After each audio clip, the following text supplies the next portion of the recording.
Okay, hi everybody. This is Dr. Theravatical here. I'm Constantine's colleague in computer science, and I spend a lot of my time as the computing director making sure things work on different platforms. So I'm going to just take you briefly through how you can sanity check your setup of the Windows installation of IntelliJ, combined with the TortoiseHg system and SSH.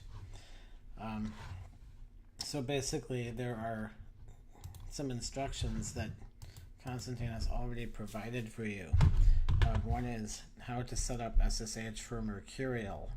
And I'll make sure that all these links are posted to the Facebook group if you don't find them yourself after watching this video. And then there's also some notes on setting up Get a Mercurial. This is extremely useful because basically this tells you what you need to do to get both of these tools running. The key thing is to get the TortoiseHg package for Constantine's class, but I also recommend that you take the time to actually install Git, because so many people are using that, and if you're wanting to do open source on Windows, you're probably going to want to have Git installed as well. And so basically you install this package. I'm not going to take you through the installation because I've already done the installation. But basically, once you're done with that, you're going to see that there is a program called TortoiseHg Workbench on your computer. And this actually is what you need to be able to do everything for the class. I'm going to go ahead and launch that actually. And the key thing you're going to do here is to open up the settings.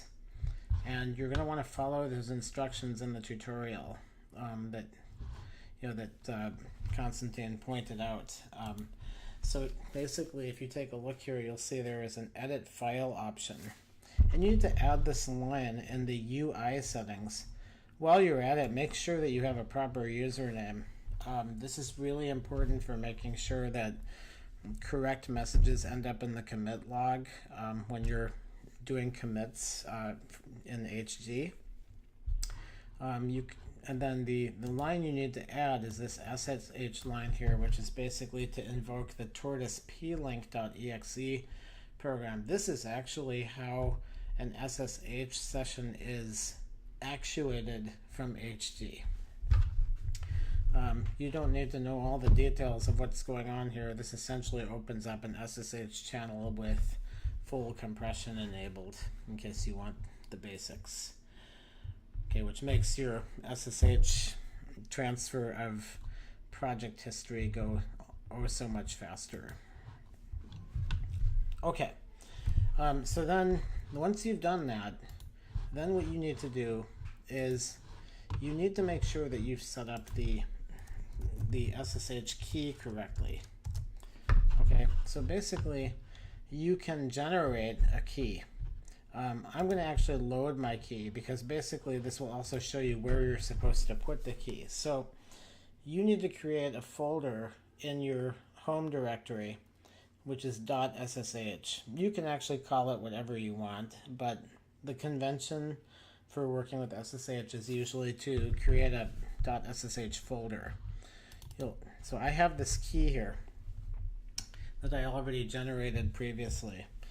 And then the most important thing that you need to take a look at is you'll see here that there is a public key for pasting into the open SSH authorized keys file. Now, you're not going to actually edit an authorized key file. What you're going to do is you're going to take and copy all of this key and you're going to paste it into your SSH keys on Bitbucket. Just to show you how you get there, you go to Manage Account, and then you're going to go to SSH keys. All right, and from here you would add key. Okay, so basically you could say my key and paste your key there. Okay, let's try this again.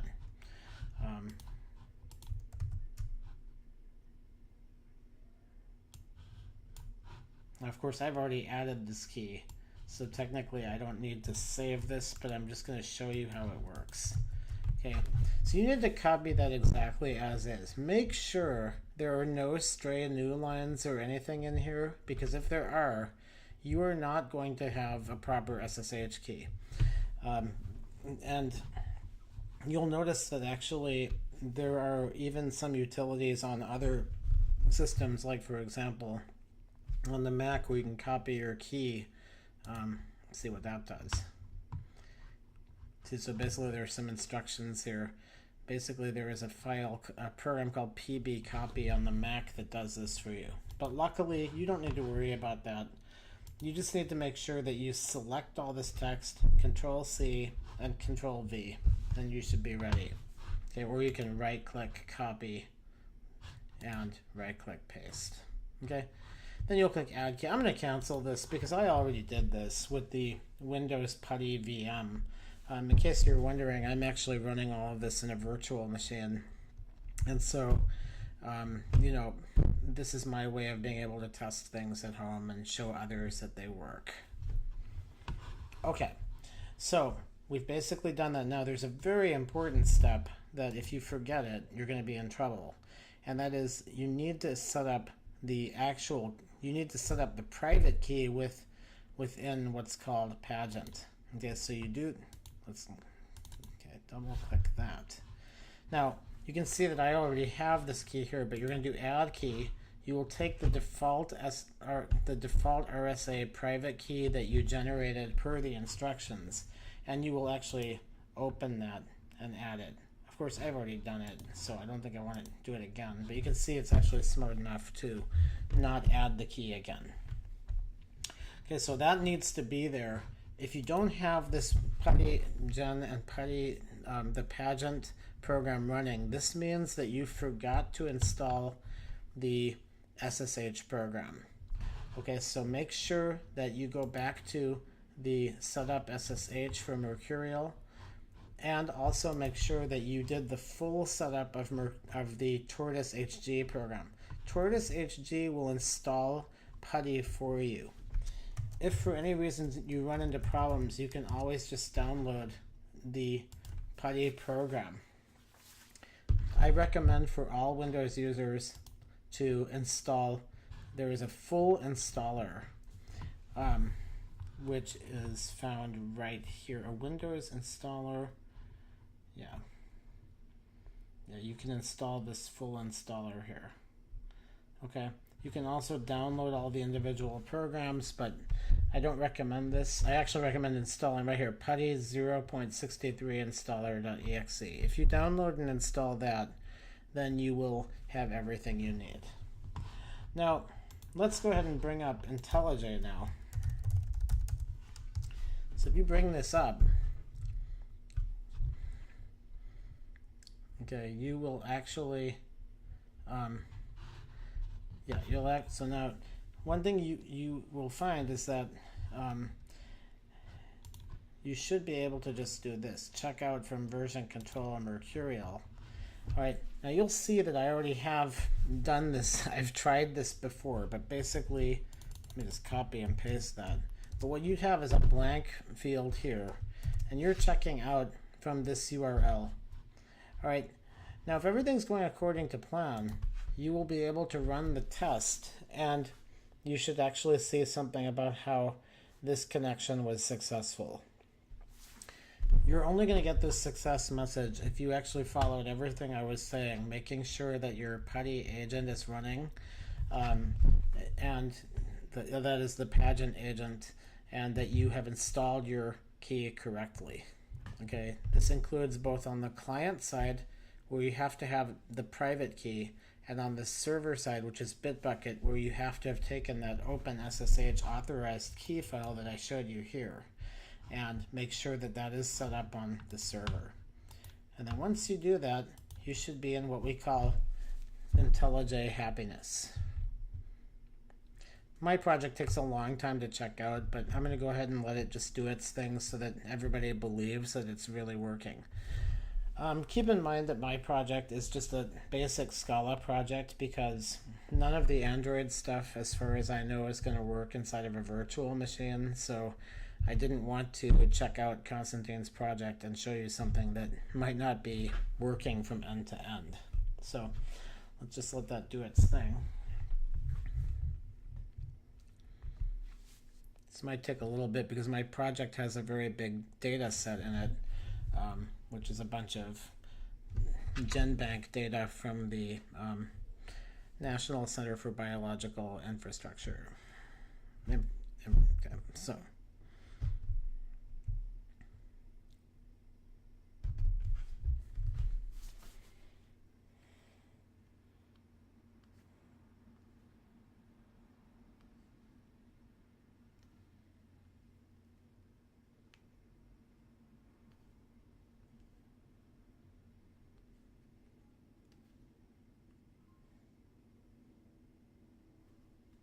as you can see, it really does take a long time, but it should almost be finished. I think the last time it took almost 2 minutes to do it.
Okay, and then once you actually have performed the checkout, I'm sorry this took so long, but in any event, once you've performed the checkout, then you can actually just go ahead and, do the usual stuff here. I usually enable the auto import, and then you need to make sure there's a project SDK. I'll come back and talk about that in a minute.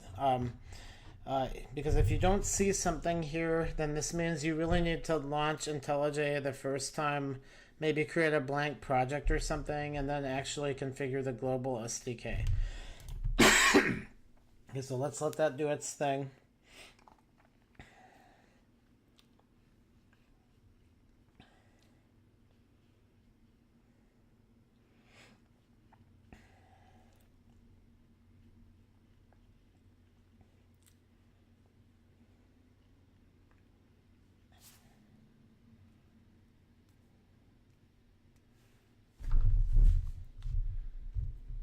Okay, and then of course okay, let's hope this comes up shortly. There's a little bit of refreshing happening here. Let's bring up the project view, and if you take a look here, you'll see that I actually can now load my Scala project.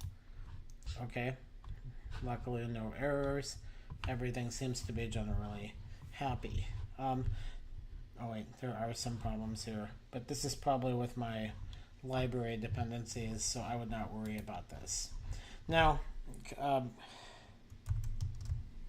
so now then, if you bring up the what are called the project structure settings, this is where you can actually configure the SDKs. Okay, so like, if you want to add an SDK, then you can do that through here. Okay, for the most part on Windows, program files, Java, JDK 1.7 point whatever or 1.8 point whatever, and that should work. You just set that top level of home directory and you're done. Okay. Okay, actually my errors went away once the project actually had a chance to close its dependencies. So that's basically all there is to it. The key thing is just to make sure that you have done all those things, because if you don't have a JDK set up, if you don't have the SSH stuff set up correctly, if you didn't set up TortoiseHg, you will have a lot of pain and suffering. So I hope that helps you to get things moving, and enjoy the rest of your semester.